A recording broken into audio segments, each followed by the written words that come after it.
So here we are with some more healthy news. Dr. Sean, how are you doing? Yeah, not too bad. How are you? Yeah, very well, thank you. So I'm Dr. Mark. I'm here with Dr. Sean. We're having a little bit of a chat about keeping our immune system boosted and supported. Probably a little bit more. We normally talk about this going into winter, Dr. Sean, but now's a good time that we should go over it again. It's the perfect time. Yeah. So what we'll do is we've got a couple of protocols that we want to show everyone. So if I can just show you that, I'll just share my screen. There we go. Everyone can see that now. This is the immune system protocol to keep the immune system boosted. We actually have two protocols. One protocol to keep the immune system boosted, and then another one if we are actually fighting off a virus or we have caught a virus and we do have symptoms, how to support our body in that time. I think it's crucial over the 5 days from the onset of symptoms. So I just wanted to have your help just to go through those. Yeah, so this one here is the maintenance one, the one that people should be doing every day to make sure that their immune system's in the right position to fight anything that comes at it. That's exactly right. So first of all, really essential, we talk about time and time again, vitamin D. 1,000 international units per day. And we actually do make vitamin D out of sunlight, but I think in times of lockdown that we're in, it's sometimes hard to go outside and get some sunshine, isn't it? Yeah, there's we definitely don't get as much as we should. Yeah, absolutely. So protocol is 1,000 international units per day of vitamin D. Vitamin C, 500 milligrams per day. Yeah, that's the standard dose. And interesting, most people won't remember that human beings don't actually make vitamin C. We're actually the only species who don't make vitamin C. Dogs and cats and other animals do actually make their own. So we have to eat it or get it in our diet if we're going to keep our immune system protected. Yeah, and so that level of vitamin D that we're looking at, that is how much is in a standard serve. So our multivitamin in the clinic, that's how much is in one serve. And if you were to buy vitamin D at the health store or anything like that, you would typically get 1,000 per capsule. That's right. So the amount of substance we get out of a tablet, the equations we do on that, we work on around about 20%. If we are taking in tablets, and if we do need to tell everyone if they are taking tablets of something, whether it be vitamin C or anything, crush them up first. Don't sort of swallow them as a tablet. Sort of crush them up so that they start dissolving already as soon as they get into the system. I think that's pretty important. Yeah. Okay. Also, oligomeric proanthocyanidins. We know them as OPCs for short. There's a mouthful. That 125 milligrams per day. This is the purple powder, Dr. Sean. Yeah, everyone knows it as the purple stuff. Yeah. So a lot of research. We can get technical on this with regards to how it reactivates or it actually donates, ions to vitamin C to reactivate vitamin C in the immune response. We've got a lot of research on how this does support the immune system to keep it boosted. Now, I believe you have been taking all these three in high doses lately, haven't you? Yeah, so last week when we were feeling a bit average, I was probably double or triple dosing this stuff. And then as soon as we found out that we actually had COVID is when we started taking pretty much what the next slide is going to be. So we pretty much times everything by 5. We're taking doses pretty much every 2 hours, 2 to 3 hours throughout the day. Yeah. Absolutely. So we'll get to that in a minute. And also just to ask as well, when you were contacted by the health department and the doctors with regards to that positive test, were you given any recommendations of doing anything in particular? The only thing they said was if we have an emergency, call 000 and fluids up. So I've been hearing this now in a few cases where everyone's left to their own devices. I don't think that's good enough as far as I'm concerned in the current state that we are in. I think there's so much more information that patients can be getting. So this is why we're sort of discussing this today, because there are things that we can do to keep our immune system boosted. And not only that, if we are fighting off a virus, things that can help us there. So yeah, very, very important, I think. Also optional in keeping the immune system boosted, let's talk about vitamin B6 and B12. Look, they are optional, but I think they're very important in the immune system function.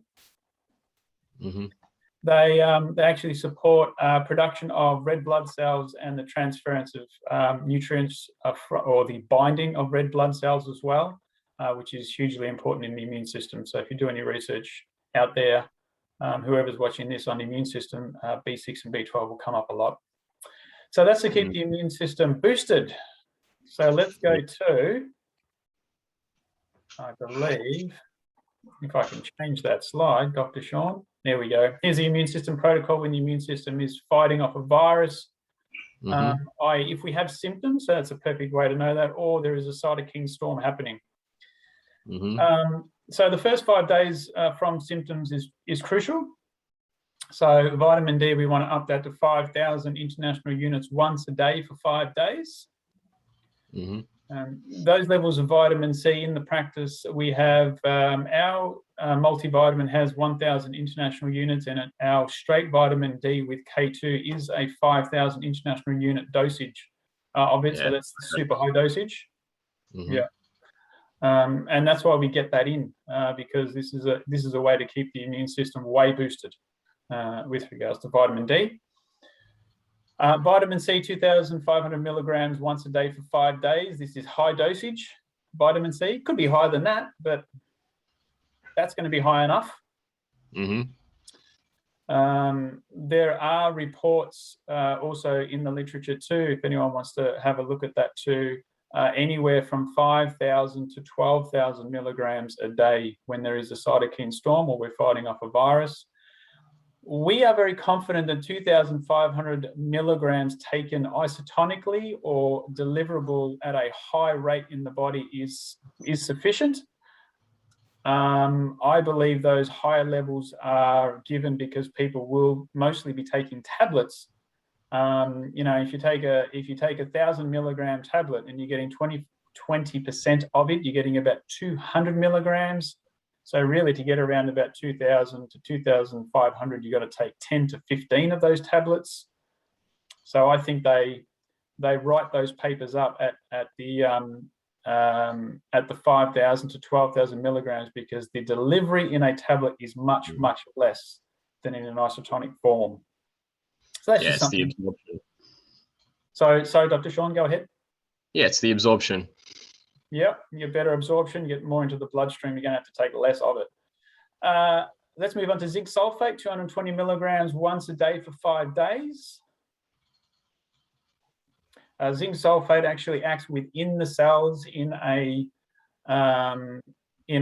infection time frame or a cytokine storm. It actually enters the cells it's got to get into the cells and actually helps with the proteins or the spike proteins that are actually being produced by the cell.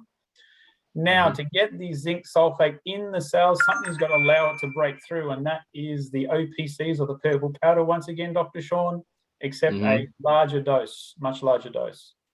Yep. So we're looking at 500 milligrams once a day for 5 days. We basically say 5 serves. So 5 serves of that. Yeah, so pretty much all of these things we have taken the standard serve and increased it by 5. Correct. Yeah, they're really high doses. Very safe because any of these substances are too much. The body will get rid of them, and it's only for a short time too, Dr. Sean. It's not a constant dosage level that we would want to be having. These is a very short dosage. Also optional in these times is glutathione and vitamin B6 and B12. Glutathione is another natural substance. It's actually an antioxidant as well, similar to the OPCs. They are, for those who don't know, glutathione are in vegetables such as avocado, spinach, Oh my goodness, I can't think of other things that it's actually in at the moment. Asparagus. Yeah, so they are The green leafy ones. correct. Correct. So generally, glutathione should be in a diet that is high in those types of vegetables, but it's going to be diminished in those, in poor diets. That's for sure. So that's the protocol for the for us under a cytokine storm, and it works well. One thing possibly to talk about as well, Dr. Sean, as I just stopped sharing there, is the risk categories of COVID as well. So one of the things is to establish whether someone is in a risk category. You yourself are not in a risk category with regards to COVID, so these protocols will work effectively all the time. Risk categories will be people who have other issues or other health issues, and also age, so increase in age as well. Now that age is generally over 60 years old. To be safe, we're talking about 55 years old. But really, Dr. Sean, if anyone is on any issue or has any issues with regards to blood pressure, on blood pressure medications, aspirin, cholesterol medications, or anything like that, these are we know that obesity is the number one thing associated comes. That's exactly right. That's exactly right. So ideally, we would want to recommend that people do either pick up these types of vitamins and minerals, and are having them, constantly to keep the immune system boosted. But definitely have confidence that if we do catch a virus, it can be treated, and it can be treated quite well and successfully. So yeah, I was going to, and the reason why we wanted to put this out today, and I was speaking to you earlier, Dr. Sean, is because, if we, and it's probably inevitable, we are all going to be contacting and facing COVID and other viruses too from now on in. So keeping our immune system boosted is an important thing, and it's unacceptable just to be waiting for the direction of the health department or doctors, because there is no direction really. They just leave everyone to their own devices. If people are having difficulty, then they go into, they seek help and go into the hospital. But that's only at the end stage when they're absolutely struggling, which we never want someone to get to that point. That's correct. And the reason why that's going to be is diet will be down, health will be down, nutrition, everything that keeps us fighting these things will be down. So it's pretty risky as well. Now, also finally, Dr. Sean, I did also want to add the future of what we're looking at the moment is a lot of people just think, okay, I'll just continue living my life, and when I face it, I face it. Unfortunately, the way that things are rolling out at the moment is we are going to be exposed to different things in the future. It is inevitable, and I can see 3 different types or 3 different categories of people who will need to continue to keep their immune systems boosted and also supported in the event that we're fighting off a virus or a cytokine storm. The first one are cases such as yourself, where we put ourselves out there and make sure that we're looking after the community, and we will be in contact, from time to time with people who have COVID. So that's the first category. So it's important to keep our immune system supported in those times. The second thing is also, and what people are starting to talk about and what people are starting to experience, are those people who have some adverse effects of the jabs. They're not going to be without, certain adverse effects that they go hand in hand with that. So to keep the immune system supported in those times is going to be very, very, very important. Well, they are designed to somewhat stimulate the same effects that catching COVID would have. So therefore, we need to treat the body in a similar manner by boosting all the elements and making sure our body's in the best place to be able to deal with that. That is correct. And that is why the protocol of the cytokine storm protocol, or the second protocol we went through, would be what is highly recommended, if we are getting the jab. So if someone gets the jab, they should be, because they'll be producing spike proteins. they will be going through an immune response. They should be using that second protocol, and doing it for some time as well. The third thing is we don't necessarily know the future or what the future holds for those who have been jabbed, how they will respond to viruses when they're exposed to them once again. So the immune system needs to be kept boosted because of that. So it's not going to be sufficient to say, okay, I've got the jab, I'm going to be protected from viruses from here on in, because we're seeing the response of the jabs can wane, can weaken off in time. The recommendation by the health department at the moment is 2 jabs. They're talking about the recommendation being a booster as well. And then there's also been talk of periodic boosters. So immune system will wane. So it gets back to, again, natural immunity. Let's boost it up. And these are the protocols that we would use to boost it up. So very, very important going forward. Yeah, absolutely. Yeah, so in summation, Dr. Sean, from what we've spoken about today, what is it that comes to mind for yourself? Well, it's just already having your body in a good position to deal with these things, get there, and then just increasing that to the next level when you need to. That's right. So that is exactly right. So having our immune system boosted in all situations, no matter what we're facing, and then also having the switch that we can just bump it up to the next level to help us and not allow our immune system to be depleted, and that's where it's gonna fail, and it's just going to take longer. So, Dr. Sean, we do have many studies on how these components do shorten the times of fighting off flus and colds and viruses, but that's going to be too much information just to get out to everyone. We don't need to get that information out to everyone. I think everyone out there just needs to know that there are things that we can do to boost our immune system in the short term and also in the long term. I think that's the most important message, isn't it? Yeah, absolutely. Yeah. Well, awesome. Thank you very much for your time today. It was a really good chat. I think there's some great information there. Obviously, if anyone wants to contact us, I'm available. Dr. Sean, you're available as well. All our team are available in the practice. Drop us an email. Call us. We're here to help at any time. Definitely.